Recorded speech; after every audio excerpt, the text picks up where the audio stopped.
నా బంగారు కొండ, ముత్యాల మూట, నా పెద్ద కొడుకు సత్య. నమస్కారం. నమస్కారం. మన ఎమ్మెల్యే మహానంది గారు ఉన్నారు కదా, ఆయనకి వీడు ఎంత చెప్తే అంత. అయితే నువ్వు మంచి పొలిటీషియన్ అన్నమాట. Great great. మరేమనుకున్నారు, రాబోయే ఎన్నికల్లో కార్పెంటర్ అవుతాడు. కార్పెంటరా? మా అమ్మ ఉద్దేశం కార్పొరేటర్ అవుతాడని. బతికించారు. అదేగా నేను చెప్పింది. కార్పెంటర్ తర్వాత ఎమ్మెల్యే అవుతాడు, ఆ తర్వాత మంత్రి కూడా అవుతాడు. అత్తయ్య, అమ్మాయిని చూద్దామా? చెప్పారు కదా, మా కోడలికి గొప్పలు నచ్చవు. అవునండి, పెద్ద అబ్బాయికి పెళ్లి చేయకుండా చిన్న అబ్బాయికి పెళ్లి చేశారేంటి? అదేం పెద్ద కథ కాదులేండి. కళ్యాణం వచ్చినా కక్కొచ్చినా ఆగదంటారు కదా, ఏదో అలా జరిగిపోయింది. ఆ కథ అంతా ఈ పెళ్ళయ్యాక ఏదో ఒక రోజు కూర్చోబెట్టి మీకు చెప్తానులేండి. ఇక ఆ అమ్మాయిని పిలిపిస్తారా? వెళ్ళి అమ్మాయిని తీసుకురాపో.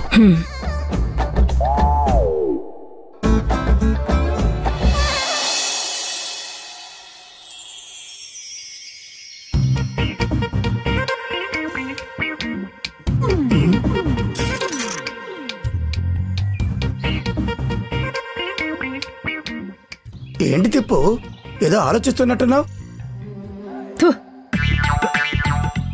ఎన్నాళ్లుగా నేను కంటున్న కల ఇంకొన్నాళ్లలో నెరవేరబోతోంది కదా, అందుకే నా కాళ్ళు నేల మీద నిలబట్టలేదు. వాళ్ళిద్దరికీ త్వరగా పెళ్ళైపోతే ఈ ఆస్తితో పాటు మంజు తెచ్చిన జీతం కూడా మన సొంతం అయిపోతుంది. లైఫ్ సెట్ అయిపోతుంది. అవునవును.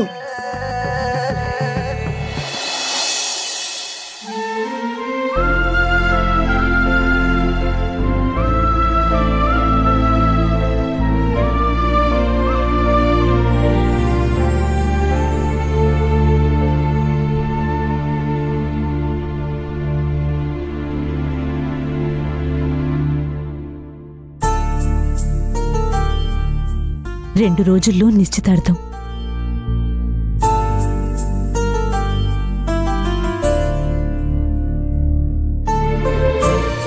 అత్తయ్య, మావయ్య, అత్తయ్య. అమ్మా, అత్తయ్య వాళ్ళని చూసావా?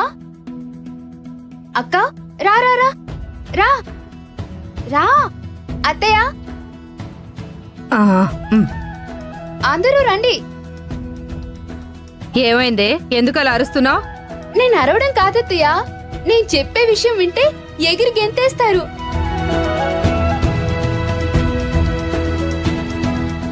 అక్క పెళ్లికున్న ఏకైక అడ్డు తొలగిపోయింది. ఇక మనం టెన్షన్ పడాల్సిన అవసరమే లేదు. హ్యాపీగా పెళ్లి జరిపించేయచ్చు. అవునా? ఇంతకీ ఏంటి ఆ విషయం? అక్క అక్క తన ఉద్యోగాన్ని వదిలేసింది.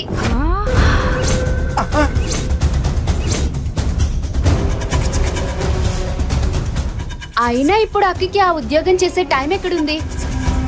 2 రోజుల్లో నిశ్చితార్థం పెట్టారు, త్వరలోనే పెళ్లి కూడా ఫిక్స్ చేసేస్తారు. ఆ తర్వాత అత్తయ్య డీజేలు కాళ్ళు కింద కూడా పెట్టనిస్తారా? పువ్వుల్లో పెట్టి చూసుకోరు? బ్యాడ్ న్యూస్ పట్టుకునే గుడ్ న్యూస్ అంటుందేమిటి? అదే కనుక జరిగితే మనం ఈ పెళ్లి చేసి వేస్ట్. ప్రేమగా అడుగు. వెళ్ళు వెళ్ళు.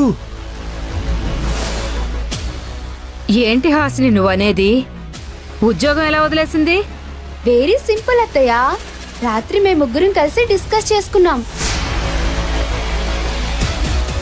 ఆ విషయం ఇన్స్పెక్టర్ సార్ కి మెసేజ్ పెట్టింది.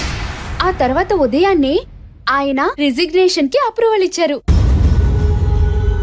ఎలా అంటే మీరేం చేశారని కాదు, ఎందుకు మానేసింది అని.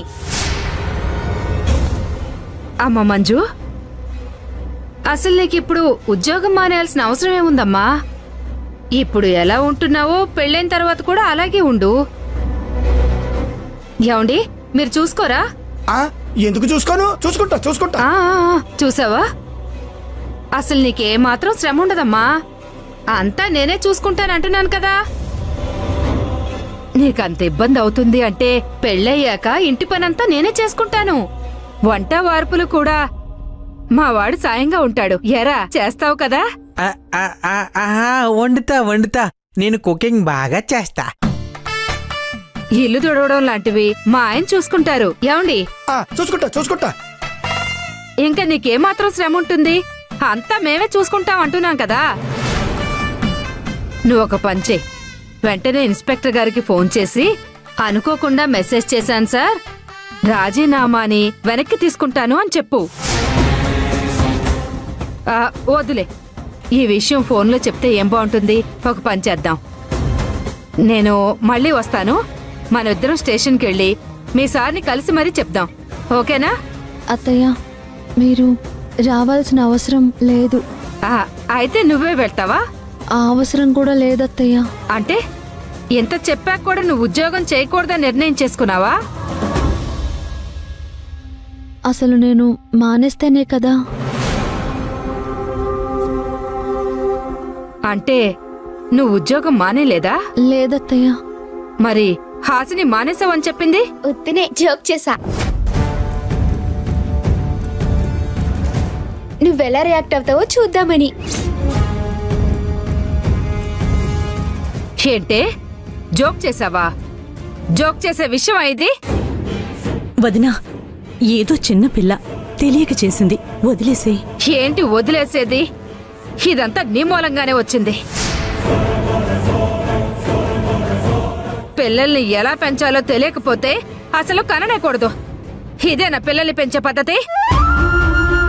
ఎలాంటి గౌరవం లేదు, జీవితం అంటే భయం లేదు. ఏం నేర్పిస్తున్నావు వీళ్ళకి? ఇంకొక్కసారి ఇలా జరిగితే ఏం చేస్తానో నాకే తెలియదు. ఇంకో 2 రోజుల్లో మంజుకి డీజేకి నిశ్చితార్థం. అదైన కొన్నాళ్లకే పెళ్లి.